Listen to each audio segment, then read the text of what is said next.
Hello. Hi. Thank you for inviting me to join you in this very interesting meeting. And I'm sorry I cannot be physically there. Today I'm going to talk about some of our work around academic values and scholarly communication. All of this work has been conducted through the Center for Studies in Higher Education at the University of California at Berkeley. Everything I'm going to be talking about today is online, and there's some links on that first slide. Everything's open access, and it's a quite voluminous series of reports and background data. Let me mention a little bit about our motivations and approach for this work. We set out to assess the criteria by which faculty decide when and in what venues to communicate the results of scholarly research at all stages of the scholarly communication life cycle. And I think Phil outlined many of those options for communicating beyond just archival publication. We also wanted to analyze what roles universities and faculty play in the resolution of perceived crises in scholarly communication. We could talk at great length about those perceptions. Our job was to talk and listen to scholars and other stakeholders. Our premise has always been that disciplinary traditions and culture matter. And again, we distinguished early on between archival publication and what we call in-progress publishing. I should note that I'm an anthropologist. I'm not a publisher or a librarian. The team of social scientists that worked on this project we had no agenda. Our goal was to take an empirical approach and a rigorous approach. What we found is there's a dichotomous situation. Electronic forms of print and other publications are consumed heavily. The perceptions and the realities of the reward system, however, result in a strong adherence to conventional, high-stature, archival, quote-unquote, print publications as a record for reporting research and having it evaluated institutionally. Promotion depends predominantly upon final, fully peer-reviewed archival publication, and of course, books in the humanities and soft social sciences, in the arts and professional schools, there are different products that are judged. Making a reputation is also dependent, excuse me, on where one publishes, plus in-progress communication activities, conferences, service, various types of public engagement, and of course, more and more new media. Just a quick mention about our method, so you have a context for this work that I'm going to discuss. We focus primarily and almost exclusively on research universities and sampled 45, mostly elite institutions. More than 160 scholars were interviewed formally. We developed 12 disciplinary case studies, and as I said, they're all available online. On that slide, oh, thank you, Katie. On that slide, you can see the range of case studies that we developed, and these are all online, and they're thick case studies. And you can see that there are a number of science disciplines. We focused in the main part of the project on biology, and I will refer to that today. It was funded by the Andrew Mellon Foundation very generously over many years. Our informants were relevant stakeholders, faculty primarily with a range of seniority, wanted to make sure we sampled young, tenured, pre-tenured postdocs and graduate students, plus various high-level administrators, editors, and publishers. We asked seven very broad questions, although our protocols and instruments were quite a bit more detailed than that. You can see it focused on tenure and promotion, the criteria used for disseminating research at various stages. We were very interested in sharing. This work geared up around the time of all the Web 2.0 buzz, the Wikipedia models, and so on. So we really wanted to ask questions about who you share with, what you share, when you share, why or why not you share. A lot of questions about collaboration, various resources created and consumed, and public engagement, and then finally the future and blue sky kinds of questions. What we found, probably not surprising to most of you, is the primary drivers of faculty behavior and choices are advancing their career, moving the field forward, and receiving credit and attribution. Scholars use a range of mechanisms for disseminating scholarship at various stages, and I think Phil illustrated that very, very well. Within any given discipline, there may be a variety of publishing strategies available to authors, but what I found somewhat surprisingly, scholars in a field can name the top 3 to 5 journals and our university presses without missing a beat. These are the places that competitive scholars want to get their work published in. Also, what came out in the process of our work was how important receiving credit is, the importance of time conservation. Everybody's completely overloaded. And of course, personality, very important influence on faculty choice. Now, when we started this, we had no formal questions about peer review. That just simply was not part of our protocol or our instruments. But we heard again and again and again and again, peer review is the coin of the realm. It's the value system supporting assessment of and perceived quality of research, the primary mechanism through which research quality is nurtured, the primary mechanism through which research is made both effective and efficient, and it's an exceptionally good quality filter for the proliferating mass of scholarly information available on the web. It's more difficult for time-pressed scholars to sift through it all. We suspect this will get worse. So, given that, is there some flexibility in the system? Well, the stellar publication record is essential for tenure and promotion, period. Teaching, public engagement, also known as service, the three-legged stool, research, teaching, and service. Teaching and service are secondary, and they're very age and institution dependent. The criteria we heard that were used to assess scholarship is groundbreaking, moves the field forward, is judged to be of high quality by internal and, importantly, external reviewers, is original work. We were told that quality over quantity was the ideal. Metrics such as impact factor were often viewed with suspicion, but that's a very interesting story there. Sometimes people say things and they don't actually do them. Exceptions to the rules are made, and the qualitative review of a scholar's work is the stated ideal. Databases, cell lines, critical edition, software, public engagement activities, developing teaching resources, all of these things are credited in tenure and promotion decisions, but they are rarely the sole criteria in most fields and are not given equal weight as high stature publications. New genres, new journals are acceptable as long as they are peer reviewed.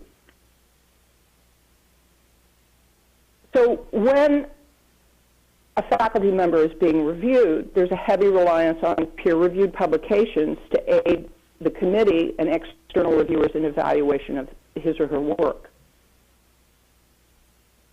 The importance of external reviews is the most damning thing you could hear is no one has heard of you.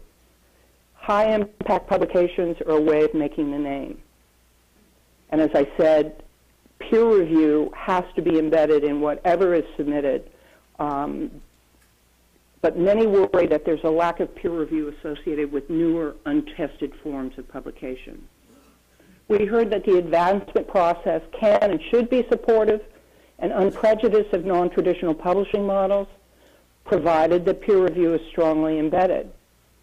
However, written policy, well, I won't say however, written policy, if you look at faculty handbooks, it's generally clear that new genres, new types of publication, if you will, should not be undervalued in consideration in an advancement case.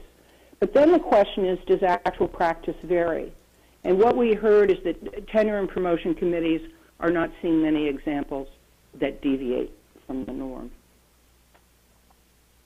I'm going to skip over slide 13. I just want to mention, I think I'm okay on time here. I just want to mention some issues around sharing, because I think it does inform questions about who talks about what to whom, when. Again, personality and disciplinary tradition are very important. Early half-baked work is universally not shared publicly. And I want to mention, and I will mention again, that young scholars are especially conservative regarding sharing their work. They're concerned about being scooped. They're concerned about getting off the track that they're on for their career. The general pattern is sharing is done first with a trusted circle of colleagues.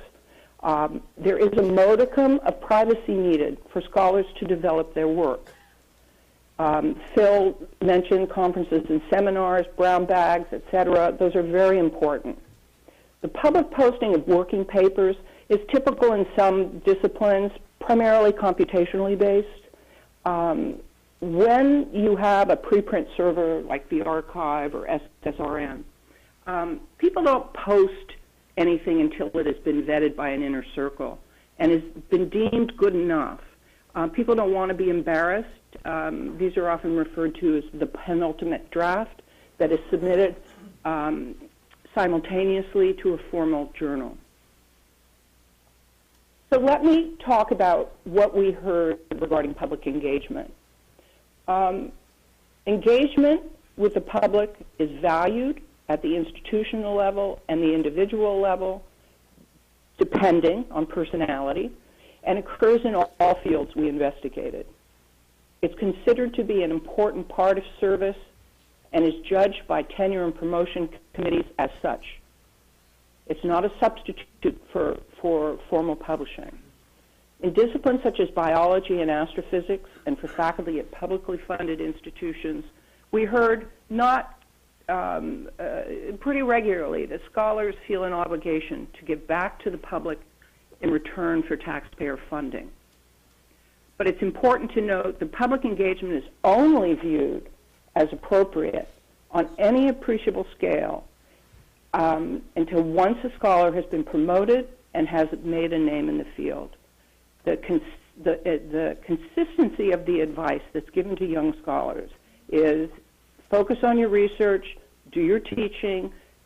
You need to be concerned with getting published in your pre-tenure years so you can get tenure. Don't get distracted.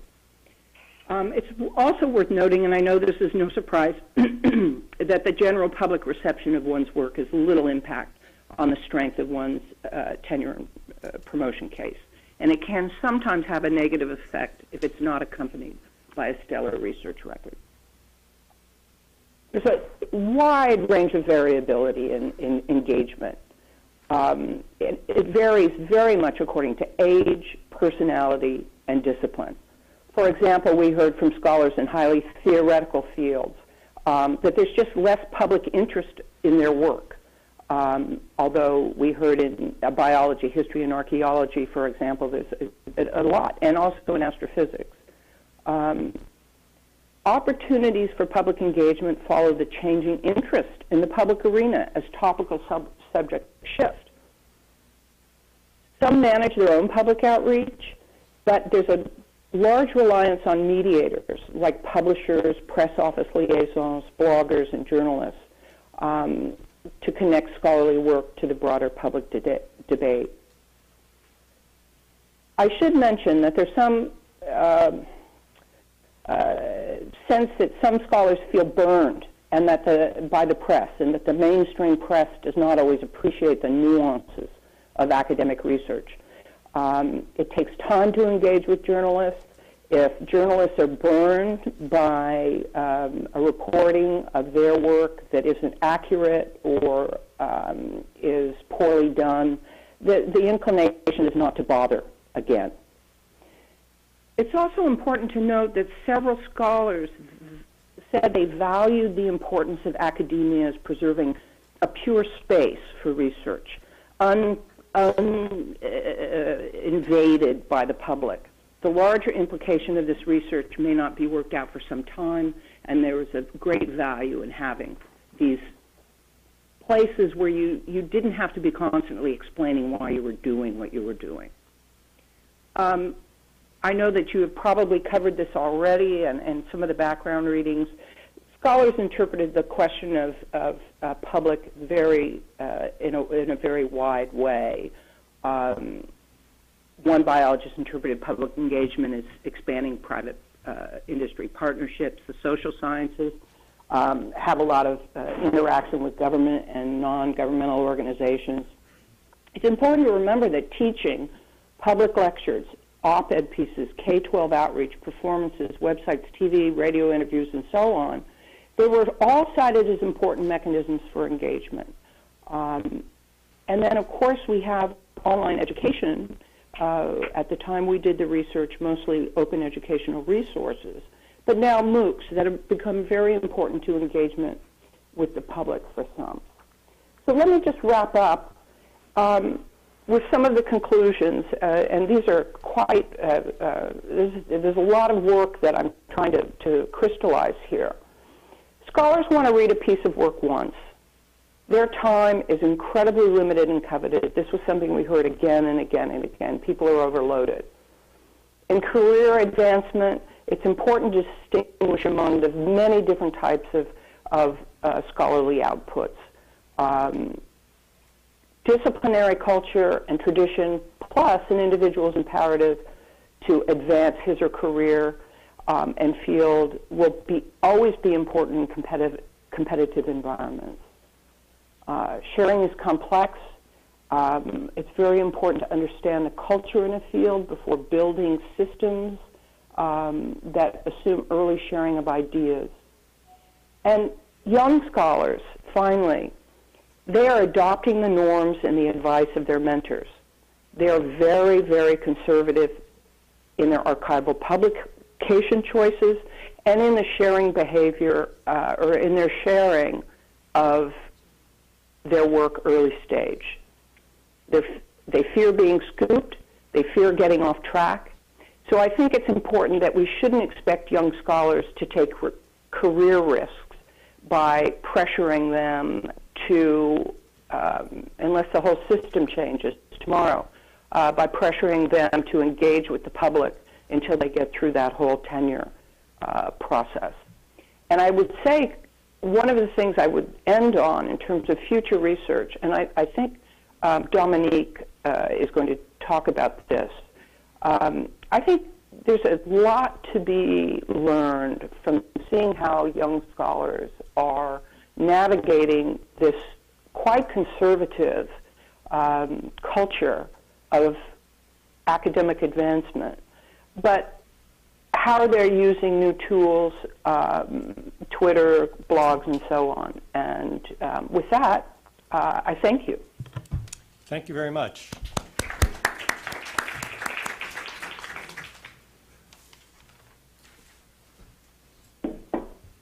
Thank you, Diane. Again, that was really interesting and gave us data that we need to start talking about. Next, we'll have Dominique Broussard, who is chair of the Life Sciences Communication Department at the University of Wisconsin. She was originally trained as a plant biologist and then worked as a management consultant for a while before returning to graduate school. She's conducted a wide range of research on public communication of science and technology, especially public opinion about emerging technologies such as nanotechnology.